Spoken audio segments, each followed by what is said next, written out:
ओम नमः सिद्धेभ्य।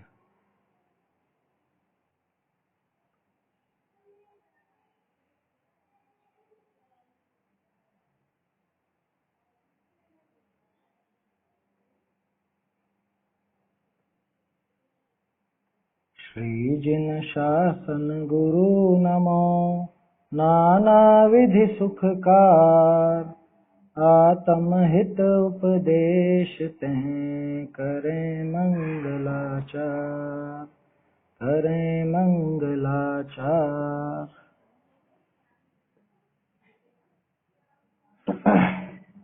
आत्मानुशासन ग्रंथ में अपनी चर्चा चल रही है। इसमें 132, 33 और 34 नंबर का छंद कल अपना हो गया था। इसमें आचार्य देव ने विषयासक्त जीवों की एक तरह से भर्त्सना करी है ना। स्पष्ट रूप से यहाँ पे उनको एक फटकार लगाई है। ये विषयासक्ति तुमको तुम्हारे तप से भ्रष्ट कर देगी, तुम्हें तुम्हारे इस मोक्ष मार्ग से गिरा देगी, ये दुखी ही होगे आगे।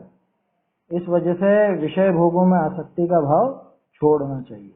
तो विषयासक्ति छूटे, इसके लिए आचार्य देव निरंतर प्रयास कर रहे हैं। स्त्री का स्वरूप दिखाने के माध्यम से वास्तव में वो विषय भोगों के ऊपर ही प्रहार किया आचार्य ने। बात भले स्त्री की करी, लेकिन अकेले स्त्री की बात नहीं है। वो तो पुरुष के लिए स्त्री, स्त्री के लिए पुरुष, कुल मिला के वो जो विषय भोग का भाव है, विषयासक्ति का भाव है, वो यहाँ पे आचार्य देव छुड़ाना चाहते हैं। ऐसा यहाँ समझना चाहिए। 134 नंबर का छंद कल अपन देख रहे थे, उसका थोड़ा भावार्थ रह गया था, वो अपने को देखना है।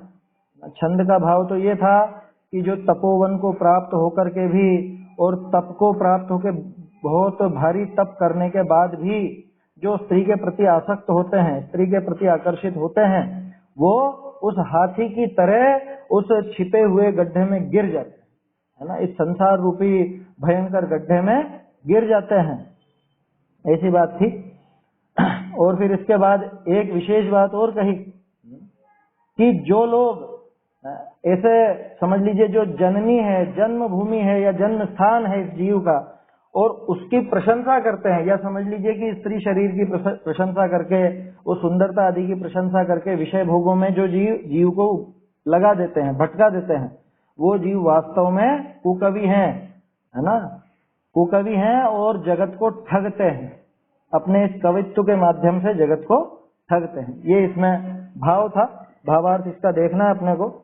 छंद बोल लेते हैं एक बार पहले। तप हेतु विपिन जाकर भी जन नारी कटिकोटर में गिरते, विषयों से आकर्षित गज ज्यों छलकृत गड्ढे में पड़ते। पूर्व जन्म की जन्म भूमि जो को प्रीतिंकर जो कहते हैं, दुष्ट वचन द्वारा वे वंचक सारे जग को ठगते हैं। तो कल एक चर्चा चली थी आखिर में काल के प्रभाव की, चेरी जुड़ गई ना। काल के प्रभाव के बारे में जो बात की थी अपन ने, वो कल जल्दबाजी में अपन ने वो विषय लिया था, उस पर थोड़ी सी और बात करते हैं। पहले ही कर लेते हैं, बाद में समय मिले नहीं मिले, या पहले भी भावार्थ पढ़ लेते हैं जब तक और लोग भी जुड़ जाएंगे। पहले भावार्थ पढ़ के और फिर वो काल के प्रभाव के बारे में भी थोड़ी सी बात करेंगे। देखिए भावार्थ में ये उदाहरण तो अपन ने देख लिया था कि तहाँ विषय सेवन के लोभ ते इस योनि विषय रमते सते, इस लोक परलोक के घने कष्ट सहे है, यहाँ तक होगी थी बात। वही वो जो मतलब मुनिराज हैं, अब मुनिराज ने तप के लिए वो वन जंगल आदि में गए, लेकिन उसके बाद भी अगर मान लो कोई भ्रष्ट होकर के स्त्री के प्रति आकर्षित हो, विषय भोगों के प्रति आकर्षित होता है, तो निश्चित रूप से अपने को भयंकर संसार और दुख रूपी गड्ढे में वो गिराता, ऐसा भाव था। यहाँ आचार्य कहे हैं कि जीव के काम विकार तो था ही, है ना, अनादिकाल से, है ना। 4 प्रकार की संज्ञाएं, आहार, भय, मैथुन और परिग्रह, ये 4 प्रकार की संज्ञाएं तो प्रत्येक जीव के अनादिकाल से है। ये तो बिना सिखाए सीखते हैं जीव, ऐसी बात है। जीव के काम विकार तो था ही, परंतु कोई शिक्षा देने वाला मिले तो काम विकार घटे, है ना। नाम सिर्फ काम विकार का लिया, बाकी सारे 5 इंद्रिय के विषय भोग ले लेना, जैसा आचार्य देव ने कहा ना, कुंदकुंदाचार्य ने चौथी गाथा में समय सार जी की, कि काम भोग बंधन की कथा। काम का अर्थ स्पर्शन और रसना इंद्रिय के विषय, भोग का अर्थ घ्राण चक्षु और कर्ण का विषय। तो ये कहलाते हैं काम और भोग। समझ में आई बात? तो काम भोग की बुद्धि तो इसके अनादिकाल से पड़ी हुई थी, बिना सिखाए ही उसमें प्रवर्तित होता था, बिना सिखाए उनमें लगता था। पांचों इंद्रिय के विषय भोगों में जीव लगता है बिना सिखाए ही। अब कोई अगर इसको अच्छी शिक्षा देने वाला मिले, कोई वीतरागी नग्न दिगंबर संत मिले, उनके ग्रंथ मिले हैं, ऐसे साक्षात भगवान का सुयोग हो, तो इसके ये काम विकार यानी पांचों इंद्रिय के विषय भोगों का जो विकार होता है वो घटे। अब गड़बड़ क्या हुई? शिक्षा देने वाले मिल गए, लेकिन कैसे मिले? सो खोटे कवीश्वर अनेक युक्ति करी, स्त्री के अंगनिको रमणीक दिखाए विकार बधावे, सो उनके वचननी करी ठिगाया हुआ जीव चेते नहीं। लो, कोई अच्छा साहित्य मिल जाता, इसको सच्चे शास्त्र मिल जाते, तो इसके वो पांच इंद्रिय के विषय भोगों संबंधी विकार घटता है ना, वो विषय भोगों से आसक्ति घटती, कम होती, सही सही मार्ग पर लगता। लेकिन इसको किताबें मिली तो कैसी मिली? कि जिनमें स्त्री की सुंदरता का वर्णन, जिसमें ये काम भोग आदि का ही वर्णन, यही वर्णन है जिसके अंदर ऐसे ऐसे। और क्या कहलाते हैं? कवीश्वर, कि खुद को कवि कहते हैं, खुद को बहुत बुद्धिमान कहते हैं, कविराज कहते हैं, ऐसे ऐसे हो गए। हुए ना साहित्य में, संस्कृत में, हिंदी में बहुत लोग हुए हैं। जैसे संस्कृत में देखो तो कालिदास है, बाण भट्ट है ना, ऐसे बहुत से हैं, भास है, भारवी है, बहुत से लोग हैं जिन्होंने सब वर्णन करे हैं, सारे वर्णन। ठीक है, उसी तरह से हिंदी में भी हो गए बहुत से। तो वो लोगों को पढ़ने की रुचि भी वैसी रहती है। जैसे आजकल कहा जाता है लुगदी साहित्य। लुगदी साहित्य माना ये जो बस स्टैंड वगैरह पे और ऐसे वो ऐसे खराब से पन्नों में ऐसे उपन्यास मिलते हैं, या ऐसी कथाएं मिलती हैं बस स्टैंड पे, रेलवे स्टेशन पे, इन पे इस तरह की पुस्तकें खूब मिलती हैं। तो बोलो, वो उस जीव को क्या वो विषय भोगों की शिक्षा पहले से नहीं थी? कि अनादि काल से तो उन पांच इंद्रिय के विषय भोगों में यूं ही लगा रहता है। ये जीव सहज रूप से इसकी प्रवृत्ति होती है। जीव की ऐसी सहज आदत है अनादिकाल से कि खोटी आदतों के प्रति तो आसानी से जाता है ना, गलत काम जल्दी सीखता है। जैसे अपन देखते हैं ना, छोटे छोटे बच्चे हैं, अब उन बच्चों को अपन सही शिक्षा देना चाहो, अच्छे मैनर्स सिखाना चाहो, तो उसमें मेहनत लगती है, बिगड़ने में कोई मेहनत नहीं लगती। समझ में ही बात? बच्चों को बिगड़ते देर नहीं लगती, और बिगड़ने में तो सहज प्रवृत्ति होती है, सुधारने के लिए उपाय करना पड़ता। तो ये अनादिकाल से है जीव की ऐसी आदत। पांच इंद्रिय के विषय भोग तो बिना सिखाए ही ये जीव उसमें लगता था। लेकिन अगर इसको कोई ऐसी शिक्षा मिल जाए, कोई ऐसा साहित्य मिल जाए, कोई ऐसा समझाने वाला मिल जाए, तब ये इसका काम विकार घटता। लेकिन मिला तो कौन मिला आज तक? कि आज तक ऐसे ही मिले कि जिन्होंने ऐसी ही, समझ लो, इसी तरह का वर्णन किया, जैसे स्त्री के अंगों को रमणीक दिखाया, काम भोग आदि की बात की, या पांच इंद्रिय के जो विषय भोग है उन्हीं की बात की। नहीं होता है क्या? बोलो, दिन भर में ये मोबाइल पर जो भी समझ लो सब जो सोशल मीडिया में चलता है, क्या देखते हैं ज्यादातर? जैसे महिलाएं तो वो देखेंगी कि खाने में क्या बनाया जाए, क्या क्या, किसकी क्या रेसिपी है, किस तरह से साड़ी पहननी, किस तरह से क्या कपड़े, कैसा आभूषण पहनना, कैसा श्रृंगार करना, ये सारी चीजें इनकी कितनी वीडियो चलती है। मुझे ये बताओ, यूट्यूब पर अपने धार्मिक चैनल भी बने हुए हैं बहुत सारे, है ना, बहुत लोगों के प्रवचन भी हैं, इंटरनेट पे अपने ग्रंथ भी हैं, सब हैं। उनको देखने, पढ़ने, सुनने वाले कितने, और वो बाकी दुनिया भर की बातों वाले कितने? देखते हैं ना अपन, वहां तो लाखों करोड़ों लोग बाग उनको देखते हैं। किसको? वही सब पांच इंद्रिय के विषय भोगों की जिसमें बात है, खाने पीने की, सजने संवरने की, घूमने फिरने की, है, अथवा यही काम भोग की, काम विकार की, इसकी बात है। इनको देखने वाले कितने हैं? और ये मान लो जैसे आत्मानुशासन ग्रंथ ऑनलाइन है उपलब्ध, तो इसको पढ़ने वाले कितने? समझ में ही बात? ऐसा तो कोई मिले भी इसको, जैसे अब आज तो पढ़ता कौन है, ज्यादातर तो वो वीडियो और ये ऑडियो इन्हीं का जमाना है। तो पहले के जमाने में देखो तो ऐसा साहित्य अगर मिल जाता, ऐसे समझाने वाले मिल जाते, कौन से, कि जैसे यहाँ पे गुणभद्राचार्य अपने को समझा रहे हैं, इस तरह की बात अगर मिल जाती तो इसका ये काम विकार घट भी जाता, है ना, ये काम विकार भी घट जाता और ये सही मार्ग पर भी लग जाता। लेकिन इसको मिले तो कौन मिले? मिले तो ऐसे खोटे कवि कि जो ऐसी ऐसी युक्तियों, खोटी युक्तियों, खोटे साहित्य के द्वारा इसका विकार और बढ़ा देते हैं। समझ में ही बात, और विकार बढ़ा देते हैं, ऐसी ही बातें। अरे दूसरों की तो क्या बात करें, आप तो खुद पर प्रैक्टिकल करके देखो ना। आप जब फोन पर किसी से बात करते हो, मान लो 1 घंटा बात करी, तो 1 घंटे में पूरे घंटे भर आप अगर धर्म की बात करिए तो वो छोड़ देना, उसके अलावा बाकी क्या बातें होती, सारी 5 इंद्रिय के विषय भोगों की तो होती हैं, और क्या होती है, या तो कोई तीसरे की बुराई, या किसी तीसरे की बढ़ाई, या ये कि क्या बनाया आज, कैसे बनाया, अरे आपने वो चढ़ाया था उस पर, आपके क्या बोलते हैं वो है व्हाट्सएप पर, डीपी पर, स्टेटस पर, वो मिठाई कैसे बनाई थी, है उसकी रेसिपी हमको भी बताओ। है? यही तो बातें, और क्या है। अरे जीव को ये भोजन की लिप्सा तो अनादिकाल से थी, और ये ऐसी ऐसी चीजें कर करके ये और बढ़ा देता है, खुद भी अपनी बढ़ाता है और दूसरे की भी बढ़ा देता है। समझ में ही बात। यहाँ नाम सिर्फ काम विकार का लिया है, लेकिन अपन सिर्फ एक ही विषय की तरफ क्यों देखें, अपन तो 5 इंद्रिय के विषय भोगों की तरफ देखो ना। उन्होंने तो जो सबसे ज्यादा आसक्ति जिसमें नजर आती है उसका उदाहरण दे दिया। जैसे हाथी के पैर में सबके पैर गर्भित हो जाते हैं, ऐसी कहावत है ना, ठीक ऐसे ही ये जो काम विकार की बात की है, ये समझ लो सबसे ज्यादा आसक्ति वाली बात है। अब जहां सबसे ज्यादा आसक्ति की बात आई, वहां छोटी मोटी ये भोजन की, कपड़ों की, आभूषण की, सजने संवरने की, वो तो सहज रूप से आ जाएगी बात। तो आचार्य देव यहाँ ये कहना चाह रहे हैं, क्या 2 बातें आ गई इसमें 134वें छंद में।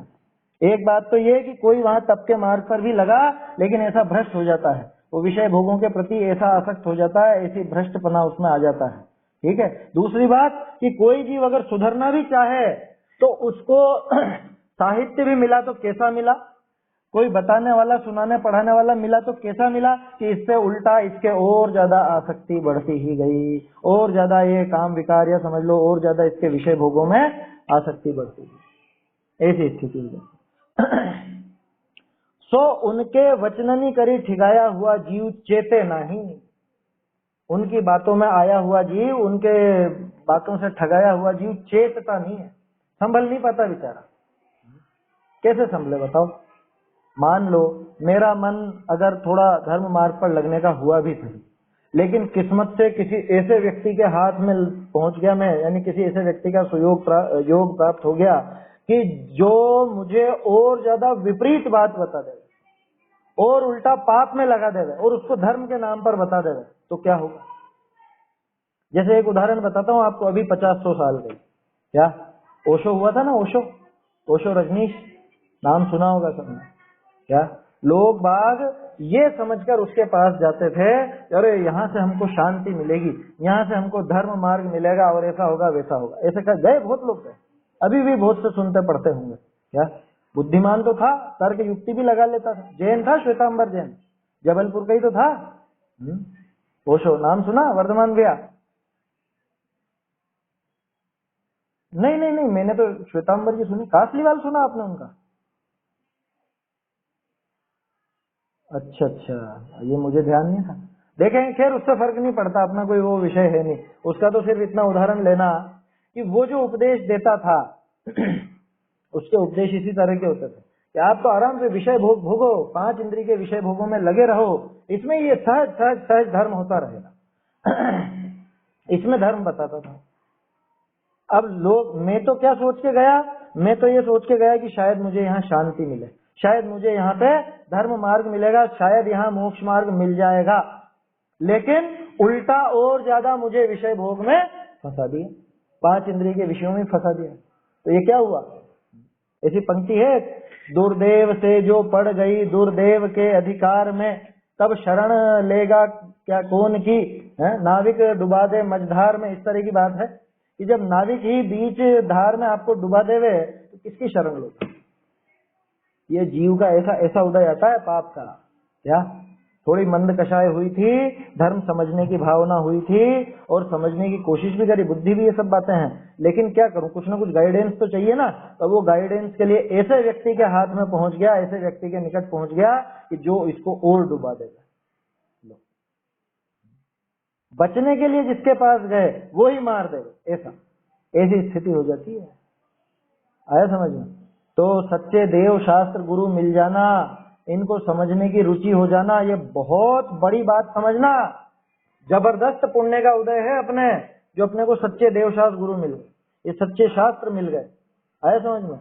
कुंद कुंदाचार्य जैसे, अमृत चंद्राचार्य जैसे, गुणभद्राचार्य जैसे, ये अपने को समझाने वाले मिले, टोडरमल जी जैसे विद्वान मिल गए। जबरदस्त पुण्य का उदय समझना, इससे बढ़ के पुण्य का उदय, ये सातिशय पुण्य कहलाता है। ये आया समझ में।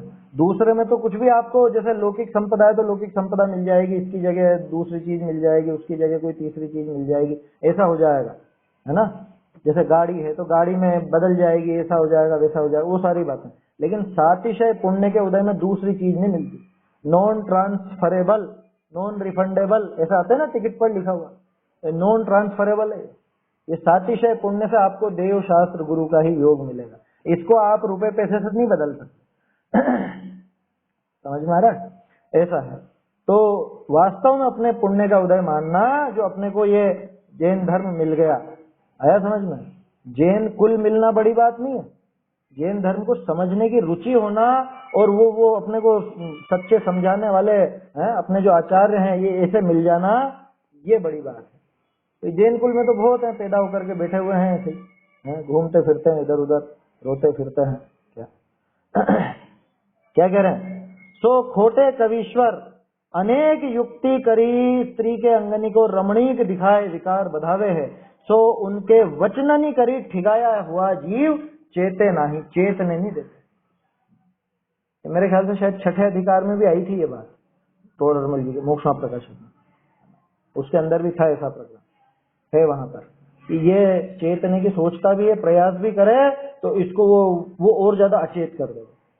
वो कुदेव, कुगुरु, कुशास्त्र ऐसे उनके चक्कर में लग करके और ज्यादा अचेत हो जाता है। जैसे अभी ओशो का उदाहरण लिया ना अपन, जैसा समझ तो वो ठग लिया उन्होंने, उसके द्वारा ठगाया हुआ जीव चेतता नहीं। बहुरी देखो कुकविनी की ढीठता, जिस योनि स्थान विषय अपना जन्म भया, ताही को रमने का स्थान बतावे। देखो तो सही, ये जहाँ जन्म लेता है, जहाँ से जन्म होता है, जो मल मूत्र आदि का स्थान है, उसको उसकी प्रशंसा करते हैं। ऐसे शरीर की नव द्वार बहे घिनकारी, अस देह करे किम यारी, ऐसा अपन तो 12 भावना में पढ़ते हैं।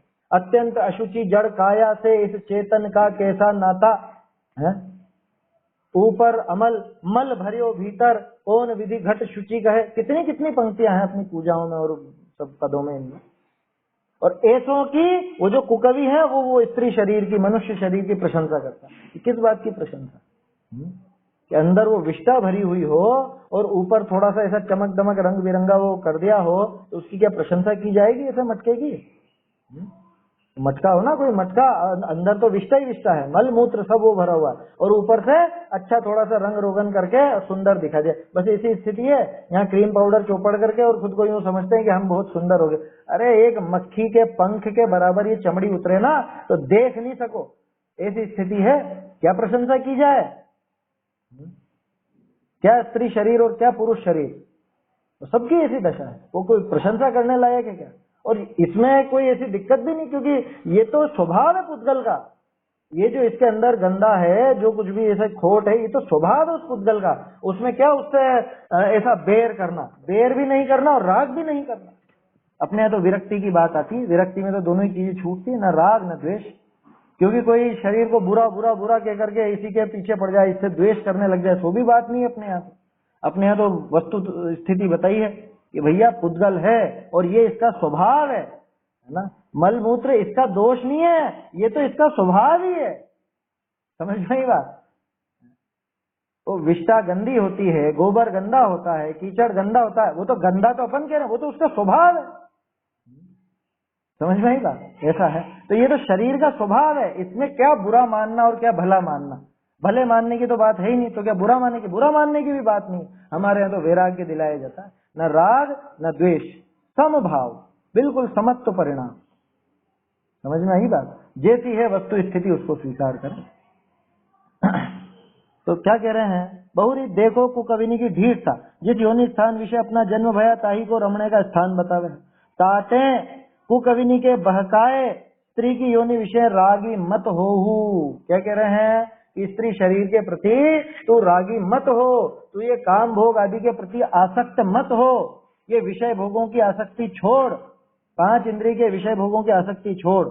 क्या कहा? रागी भय महाकष्ट पाओगे, ऐसी यहाँ सीख दई है। क्या क्या सीख दी? अगर ये स्त्री शरीर के प्रति या वो विषय भोगों के प्रति आसक्ति का भाव रहा तो निश्चित रूप से महाकष्ट पाओगे, महान कष्ट को प्राप्त होगा, भयंकर कष्ट मिलेगा नरक निगोद आदि में। फिर काल अनंत अरे दुख का घन छाएगा। ये जिया कब तक उलझेगा संसार विकल्पों में? कितने भव बीत चुके संकल्प विकल्पों में। यह नरभव मिलन कठिन, किस गति में जाएगा। कैसी कैसी बातें हैं, अपने को पढ़ना भी चाहिए, पढ़ते रहना चाहिए। शाम के समय थोड़ा 10-15 मिनट ये 12 भावना, वैराग्य भावना, ये इस तरह के जो पद हैं अपने पुराने कवियों ने बहुत सुंदर सुंदर लिखे, थोड़ा बहुत पढ़ना चाहिए। क्या 15-20 मिनट तो समय निकाल ही सकते हैं अपन। इतनी देर तो फालतू वो मैसेज डिलीट करने में लग जाती है।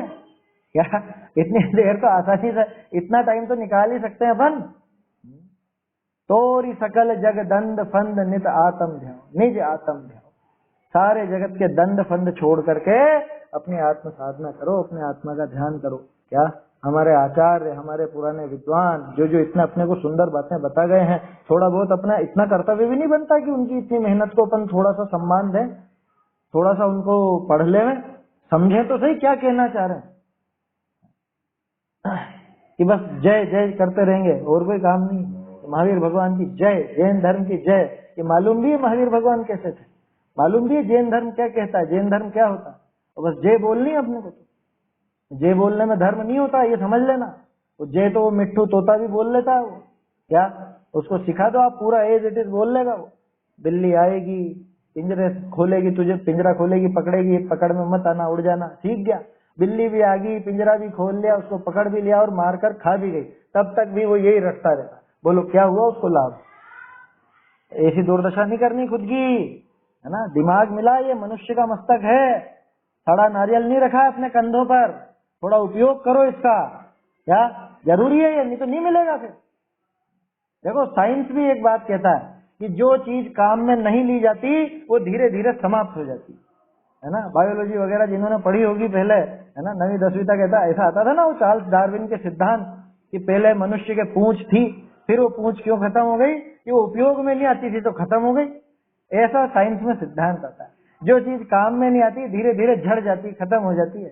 क्या ऐसी बातें हैं। खैर वो तो उसकी सत्यता असत्यता की बात नहीं कर रहे हैं अपन, ये सीधी सी बात है। अगर इसका उपयोग नहीं किया, ये जो बुद्धि मिली है, ये जो समय मिला है, इसका उपयोग नहीं किया तो समझ लो कि आने वाले समय में, आने वाले भवों में न तो ऐसा समय मिलेगा, न ऐसी बुद्धि मिलेगी, न ऐसे संयोग मिलेगी। ये देवशास्त्र गुरु भी मिलने वाले नहीं है। देवशास्त्र गुरु की जय करते रहो भले, लेकिन देवशास्त्र गुरु कौन है, कैसे हैं, क्यों हैं? चत्तारी लोग उत्तमा, 4 ही लोक में उत्तम है। क्यों है उत्तम, और यही क्यों है, दूसरे क्यों नहीं है? ये थोड़ा समझना चाहिए अपने, तब जाके वो जय बोलना सच्चा है, तब जाके वो उत्तम कहना सच्चा है, तब जाके चत्तारी शरणम पौवज्जामि, उनकी शरण में मैं जाता हूँ। कैसे जाता हूँ? रोज बोलते हैं अपन चत्तारी शरणम पौवज्जामि। अब पूछ लो किसी से कि कैसे ली तुमने शरण, ये तो बताओ। इन 4 की शरण में जाता हूँ, तो इन शरण लेने का अर्थ क्या है, कैसे लेते हैं शरण, ये तो बताओ। देवशास्त्र गुरु कैसे कैसे ली शरण, ये समझ में आना चाहिए अपने को। इनका स्वरूप समझे, इनकी बताई हुई बात समझे, तब जाके वो शरण होती है। चलिए, तो ऐसी यहाँ पे सीख है कि भैया रागी होने पर तो महाकष्ट पाओगे। अब देखो आप लोगों के जो पुस्तक है ना, पुस्तक में नीचे फुटनोट दिया एक बहुत सुंदर, भूधर दास जी का एक पद दिया हुआ है। क्या? राग उदय जग अंध भयो, सहजे सब लोगन लाज गवाई। सीख बिना नर सीखत हैं, विषयादिक भोगन की चतुराई। तापर और रचे रस काव्य, कहा कहिए तिनकी निठुराई। अंध असूझन की अखियन में, झोंकत है रज राम दुहाई। क्या कह रहे हैं? ये उन्हीं लोगों के ऊपर बात है, वो जो कुकवि है ना, जो विषय भोगों का वर्णन करके जीवों को इन 5 इंद्रिय के विषय भोगों में उलझा देते हैं, उन्हीं लोगों के लिए लिखा गया है। क्या कह रहे हैं? राग उदय जग अंध भयो, कि पहले ही तो जीव अनादि काल से राग के उदय में अंधा हो रहा है ना। कषायों का उदय इसके है, कषाएं बनी हुई है, राग द्वेष सब है ना अभी अपने, वीतरागी तो हो नहीं गए, तो उसके कारण तो पहले ही अपन अंधे हो रहे हैं। आत्म स्वरूप की समझ है नहीं, आत्म स्वरूप में लीनता है नहीं, उस सुख को कभी पाया नहीं, और राग के उदय में पूरा जगत अंधा हो रहा है। ठीक है, सहज ही सब लोगन लाज गंवाई, सहज रूप से ही सभी लोगों ने लाज तो वैसे ही गंवा रखी, शर्म आती नहीं। 5 इंद्रिय के विषय भोगों में रमते हुए कहाँ शर्म आती है बताओ। सहज रूप से वो तो लाज गंवा करके बैठा हुआ है, उसको शर्म नहीं। सीख बिना नर सीखत है, बिना सीख ही मनुष्य सीख जाता है। क्या सीख जाता है? विषयादिक भोगन की चतुराई। 5 इंद्रिय के जो विषय भोगों की चतुराई है वो तो बिना सीखे सीख जाता है। गाय का बछड़ा पैदा होता है ना, पैदा होते ही माँ के थन की तरफ जाता है। बोलो किसी ने सिखाया उसको है कि भूख लगी है तो यहाँ पे मिलेगा दूध, यहाँ से दूध आएगा तो यहाँ पर जाना, ऐसा किसी ने सिखाया क्या? किसी ने नहीं सिखाया। पैदा होते ही वहां जाता है वो गाय के थन की तरफ जाता है अपने। कुत्ते का पिल्ला होता है, उस पिल्ले को पानी में छोड़ दो, पैदा होते ही तैर लेता है। ऐसे ही जगत के सारे संसारी जीव अनादिकाल से ये काम भोग बंधन की कथा बिना सिखाए ही सीखते। 5 इंद्रिय के विषय भोगों की कथा बिना सिखाए सीखते हैं। ये विषय भोगों में लगना कोई सिखाता है क्या? बच्चे को कोई सिखाता है कि ऐसे खाओ? वो तो अपने आप जो हाथ उठा करके और मुंह की तरफ ले जाना, उसको तो अपने आप ये बुद्धि आती है, अपने आप। तापर और रचे रस काव्य, ये क्या कम नहीं था? इसके ऊपर और ज्यादा वो रस काव्य। कौन से रस के? खास तौर पर वो श्रृंगार रस के ऊपर की बात है। तापर और रचे रस काव्य, कहा कहिए तिनकी निठुराई, कि उनकी निष्ठुरता, उनकी निर्दयता क्या बताएं, कि जो इसके ऊपर भी ये 5 इंद्रिय के विषय भोगों को बढ़ाने वाले काव्य रच देते हैं, ऐसे शास्त्र रच देते हैं जिसमें 5 इंद्रिय के विषय भोगों में लगने की प्रेरणा मिले। ऐसे ऑडियो बना देते हैं, ऐसे वीडियो बना देते हैं, ऐसे चित्र बना देते हैं, सब लगा लेना इसमें। क्योंकि उस जमाने में तो साहित्य अकेला था। आज के जमाने में अगर लिखते ही है भूधरदास जी तो वो सारी बातें लिख देते हैं, ऑडियो वीडियो वो सब, क्या ये सारी चीजें जो इस तरह का रख देता है। देखो एक बात कहता हूँ खास तौर पर महिलाओं से, है ना, कि आप कुछ भी काम करते हैं, कुछ भी खाना बनाते हैं, कुछ भी बहुत अच्छी चीज आपने बनाई, आप पूरे जगत को मत बताओ। कुछ नए तरीके से आपने वो साड़ी पहनना सीखी, कोई नए तरीके के आभूषण, पूरे जगत को दिखाने की आवश्यकता नहीं है। कह रहे नहीं दिखाएं, क्यों नहीं, हमने बनाया और ऐसे। ये दिखा करके दूसरों का वो विषय भोग का भाव ही तो बढ़ा रहे हो, उसका कितना दोष है ये तो सोचो। भाई मैंने कोई पाप किया तो मैंने किया सो किया, लेकिन मैं दूसरों को उसकी प्रेरणा दूं तो इससे तो वो पाप और बढ़ेगा ना। नहीं बात समझ में? हमको हंसी खेल लगता है, हम खट से फॉरवर्ड करते हैं, हम खट से कोई वीडियो बनाते हैं और खट से फॉरवर्ड कर देते हैं, या उसको लाइक का अंगूठा दिखा देते हैं, या और चीजें कर लेते हैं। हमें पता नहीं चलता कि कितना हमने वो अनुमोदन का पाप किया है या कुछ किया है। भाई धर्म की बात हो ना, उसे आप आगे बढ़ाइए, है विरक्ति की बात हो, 5 इंद्रिय से टूटने की बात हो, विषय भोगों से छूटने की बात हो, उसे आगे बढ़ाओ, उसे अनुमोदन करो, कोई दिक्कत नहीं। लेकिन 5 इंद्रिय के विषय भोगों में तो जीव अनादिकाल से बिना सिखाए वो सीखा हुआ रहता है। अब जो ऐसा काम करते हैं, ये जो तीसरी पद है ना, तीसरा पद, तापर और रचे रस काव्य, कहा कहिए तिनकी निठुराई।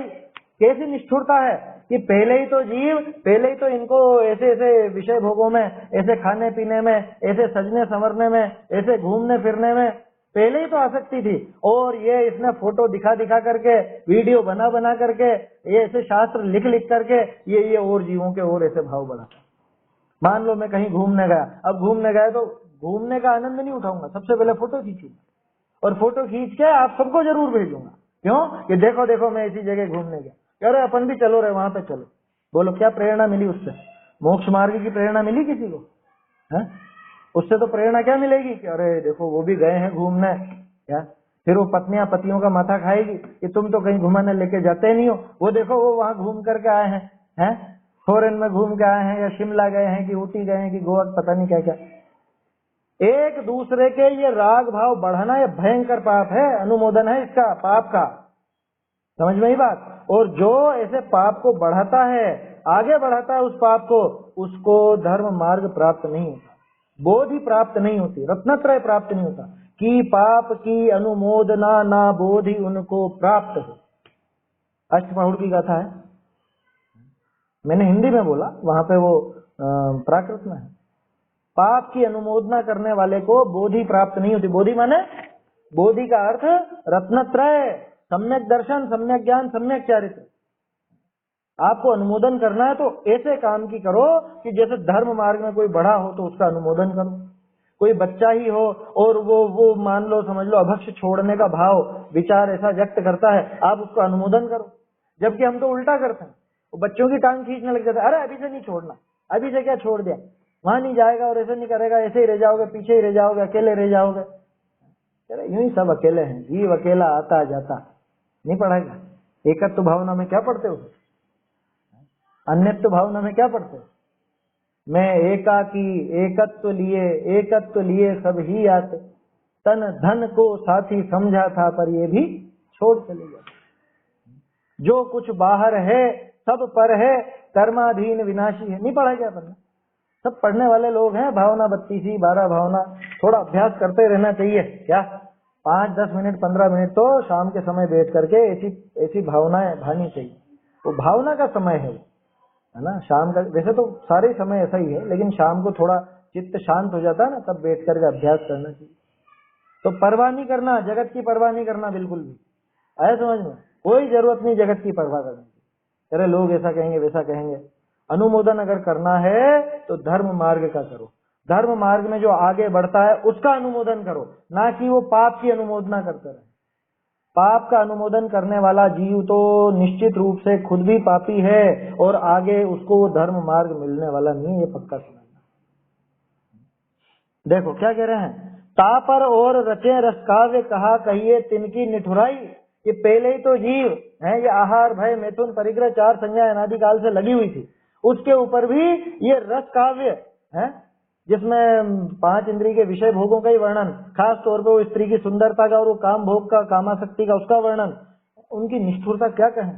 वो जीव पहले ही तो डूबा पड़ा था, उसको और नीचे कर दिया। पहले ही तो डूब रहा था और उसके पैर में पत्थर और बांध दिए भारी भारी। अब बच के बता, कैसा उदाहरण दिया। अंध असूझन की अखियन में, जैसे कोई अंधा हो जिसको दिखता नहीं हो, उसकी आंखों में झोंकत है रज राम दुहाई। कोई देखने वाला व्यक्ति हो जिसकी आंखें साबुत हो, उसकी आंखों में कोई धूल झोंके तो भी उसकी प्रशंसा नहीं की जाती। अब ये तो बेचारा पहले ही अंधा था, उसके बावजूद इसकी आंखों में और वो मिर्ची समझ लो या और वो धूल झोंक दी। कितना कितना निष्ठुर होगा ये सोचो, कितना निर्दयी होगा। तो ऐसा है ये काम। तो यहाँ पे तो बात उनकी लिखी कि जिन कवियों ने ऐसे शास्त्र रचे। अब वो गए जमाने, अब कोई नहीं लिखता और कोई नहीं पढ़ता। अब जमाना है ऑडियो का, वीडियो का। तो जो थोड़ी देर पहले अपन ने बात की है, इसका ध्यान रखना। इस तरह जो पाप का कार्य है, अरे हमने क्या पाप किया, हमने तो वो खाना बनाया था, हमने तो मिठाई बनाई थी और बस उसको हमने वीडियो बना के चढ़ा दिया। अरे वो क्या पुण्य था क्या, वो धर्म था क्या? वो पाप भावी तो था। भोजन आदि वो रसना इंद्रिय का विषय ही तो था, वो भी विषय भोग हैं। कोई एक ही क्रिया नहीं होती है विषय भोग, समझ में ही बात। तो ये समझना चाहिए अपने को। 5 इंद्रिय के जो भी विषय भोग हैं, खाना पीना, घूमना फिरना, सजना संवरना, ये आगे बढ़ाने की आवश्यकता नहीं है। हम जो अपने जीवन में खुद पाप कर रहे हैं, उतना ही क्या पर्याप्त नहीं है जो उस पाप को औरों को भी बढ़ा, औरों को भी प्रेरणा दे। मैं खुद तो सत्य व्यसनी हुआ और मैं मेरे बेटे को भी उसी मार्ग पर लगाऊं, तो ये मेरी कितनी निष्ठुरता होगी। या मेरा कोई मिलने वाला, उसको भी उसी लाइन में लगा दूं, उसको मित्र कहते हैं क्या? मित्र तो उसे कहा जाता है कि जो अपने को उस खोटे मार्ग से छुड़ाए और सही मार्ग पर लगाए। तो जिन कुकवियों ने ऐसा काम किया है ना, अब वो कुकवि के जमाने गए, अब अपन है सब कुकवि। क्या जितने भी आप ये फॉरवर्ड करते हो ना सोशल मीडिया पे, ऐसी बातें, ये सब 5 इंद्रिय के विषय भोगों की, ये सब कुकविता है अपनी। तो ऐसा काम नहीं करना जिससे दूसरा जीव प्रेरित होकर के वो मोक्ष मार्ग को छोड़ के इधर राग भाव बढ़ाने में लगे। ऐसी चीजों को प्रेरणा नहीं देना। बहुत बातें हैं इसमें, तो किस तरह से नहीं करना। अब तो एक पूरा नया आचरण शास्त्र लिखा जाएगा क्या, सोशल मीडिया के हिसाब से क्या क्या करना चाहिए और क्या क्या नहीं करना चाहिए। क्यों अंकुर भाई? ये मीडिया के विशेषज्ञ हैं, ये ज्यादा समझते हैं इन चीजों में। तो इस तरह से ये छंद इसमें हुआ। अब थोड़ी सी बात अपन जो कल एक चर्चा आखिर में करी थी अपन ने काल का प्रभाव पर, है ना, चेरी का प्रश्न था ये, कल तो जल्दबाजी में कर ली थी अपन ने। तो वास्तव में देखो तो क्या जीव के ऊपर काल का प्रभाव पड़ता है? जीव पर काल का प्रभाव नहीं पड़ता। जीव के भाव जब बिगड़ते हैं तब बाहर में क्या चल रहा था तो कह दिया जाता है कि अरे उस काल में जीव के ऐसे भाव। काल ने किए क्या? कि काल ने नहीं किए। उसका एक छोटा सा उदाहरण, कल ख्याल नहीं आया था लेकिन बाद में मैंने विचार किया तो ख्याल आया। बोलो, 9:15 बजे आत्मानुशासन की स्वाध्याय में अपन बैठते हैं, ठीक है ना, 9:15 से 10 बजे तक बैठते हैं। तो 9:15 जो बजती है वो जो समय है, उस समय ने बिठाया अपने को स्वाध्याय में, है? समय ने बिठाया क्या? इतना सीधा सा उदाहरण है कि क्या 9:15 बजे आपको स्वाध्याय, मतलब वो घड़ी आपको स्वाध्याय में बिठा देती है? क्या वो समय आपको स्वाध्याय में बिठा देता? नहीं बिठाता। इसी टाइम पर मुझको कहीं घूमना फिरना हो तो मैं घूम फिर लूंगा, इसी टाइम पर मुझे कुछ खाना बनाना हो तो खाना बना लूंगा। तो 9:15 बजे तो 9:15 बजे है, उसने क्या कर दिया? ये तो जीव के खुद के भाव रहे ना। जैसे अभी अपन सब स्वाध्याय में बैठे हैं, अपने और भी कई साथी हैं, अपने घर वाले हैं, रिश्तेदार हैं, वो स्वाध्याय में नहीं बैठे, नहीं बैठे हैं तो नहीं बैठे हैं, क्या करें? तो समय तो सबके लिए वो का वही रहा ना, तो समय का प्रभाव क्या रहा? फिर भी कभी कभी शास्त्रों में इस तरह की बात लिख दी जाती है कि जैसे चौथे काल में जीव मोक्ष जाता है या 5वें काल में मोक्ष नहीं जाता, तो उसका आशय इतना मात्र समझना कि 5वें काल में जो जीव होते हैं वो इस तरह का पुरुषार्थ नहीं करते, चौथे काल में जो जीव होते हैं वो इस तरह का पुरुषार्थ कर लेते हैं। वास्तव में काल से कोई मोक्ष नहीं जाता, ना ही काल से किसी का मोक्ष रुकता है। समझ में ही बात? काल से नहीं होता कुछ भी। और ये उदाहरण तो कल भी देखे थे अपन ने। तीसरे काल में आदिनाथ जी मोक्ष चले गए थे, है ना, तीसरे काल में मोक्ष चले गए, 5वें काल में मोक्ष चले गए, तो बोलो कहाँ रही वो पाबंदी? काल कभी रोकता नहीं है। इसमें ये बात अपने को समझनी चाहिए। हाँ भैया,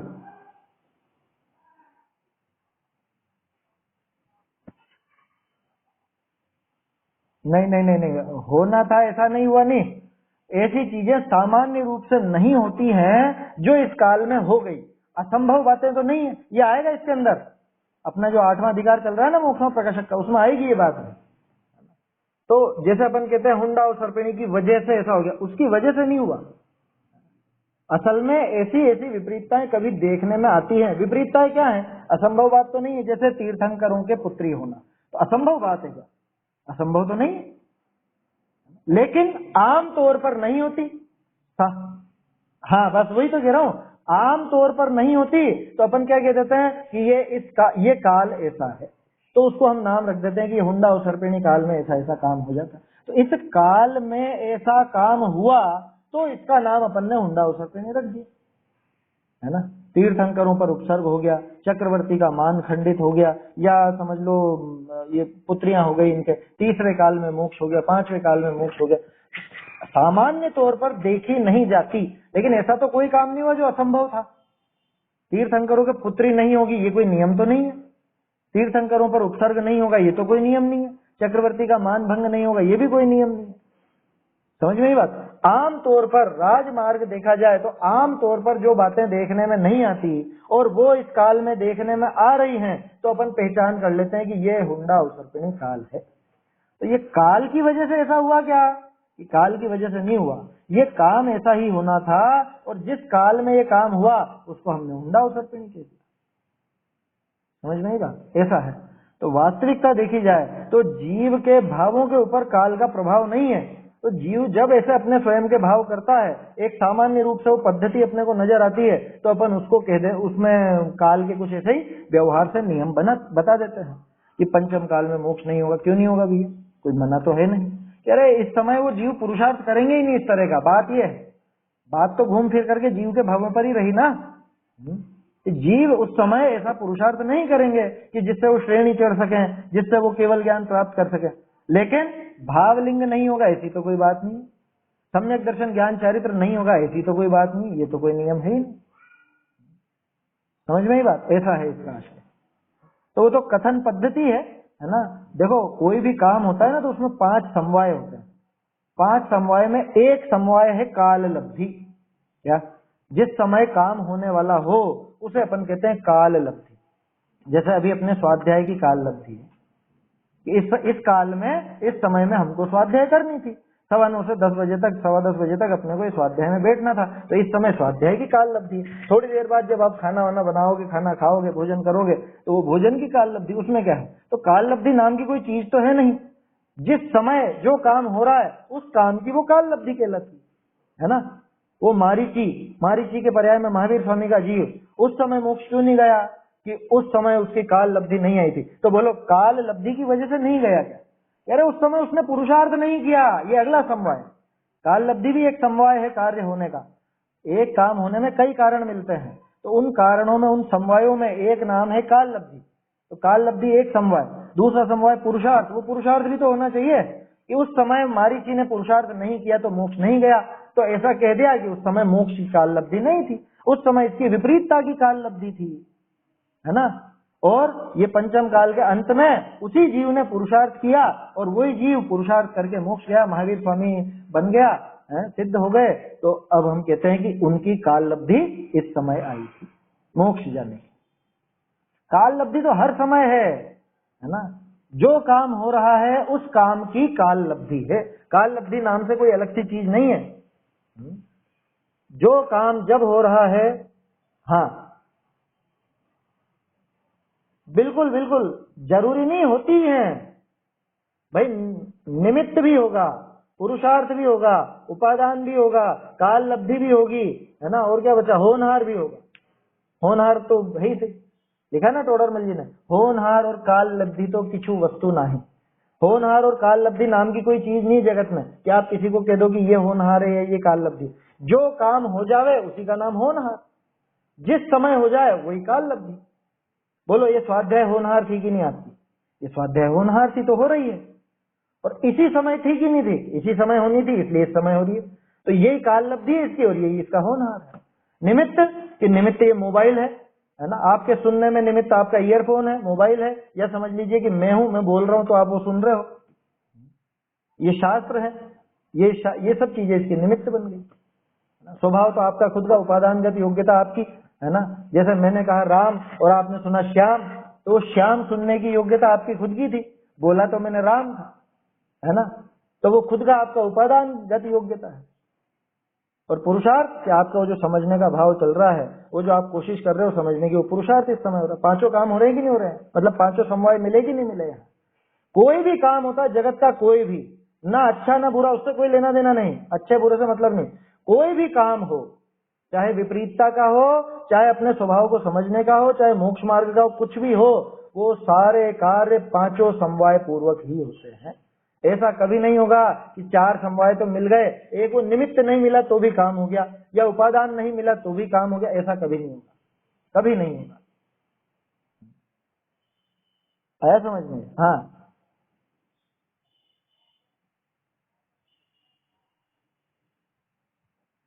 नहीं नहीं नहीं, निमित्त का नहीं कह सकते।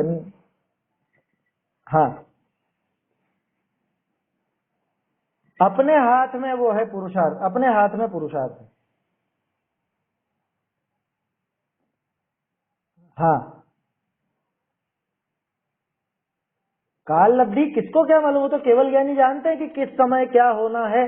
तो काल लब्धि तो उनके ज्ञान में है।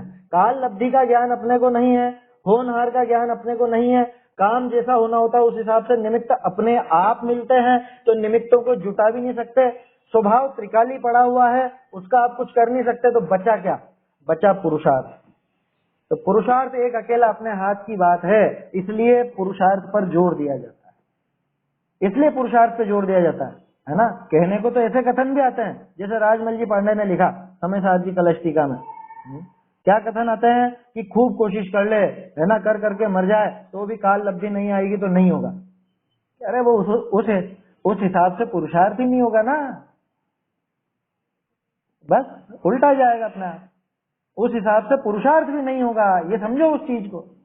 जिस समय वो पुरुषार्थ होगा वो काल लब्धि भी स्वयं आती है।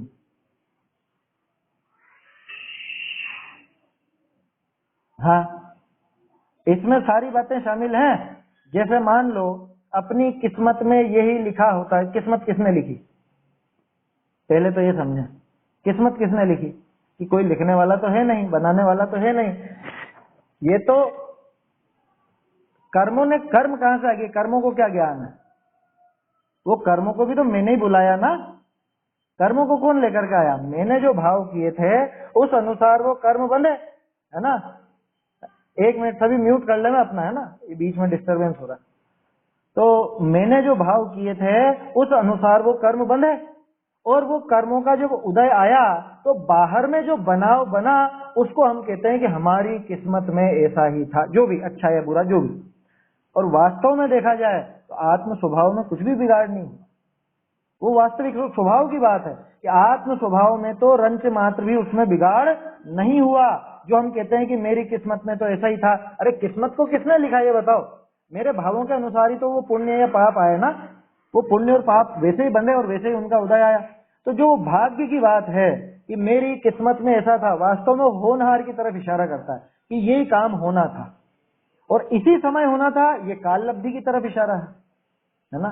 ऐसे ऐसे कारण मिलने थे, वो निमित्तों की तरफ इशारा है, ठीक है। और उसमें मेरे जो भाव हुए वो मेरा पुरुषार्थ है, ऐसा समझना चाहिए। पांचों समवाय मिलते हैं, पांचों समवाय तब जाकर के काम होता है।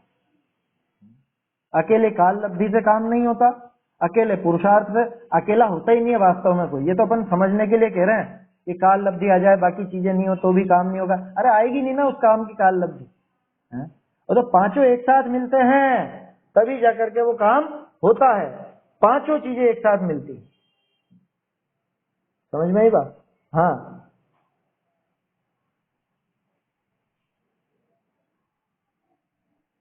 हाँ,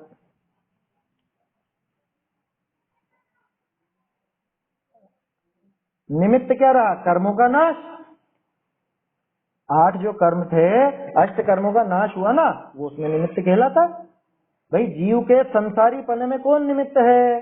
कि कर्म है ना। असिद्धत्व नाम का एक उदयिक भाव देखा था ना अपन ने, 21 प्रकार के उदयिक भाव में असिद्धत्व है। असिद्धत्व किस वजह से? कि ये कर्म पड़े हुए ना, इस वजह से असिद्धत्व है। तो कर्मों का नाश हो जाएगा तो सिद्धत्व हो जाएगा, ऐसा वो निमित्त की तरफ से। पुरुषार्थ की जीव की तरफ से बात करें तो ये जीव अपने स्वभाव को पहचानेगा और ये स्वयं पुरुषार्थ करेगा तो मोक्ष हो जाएगा।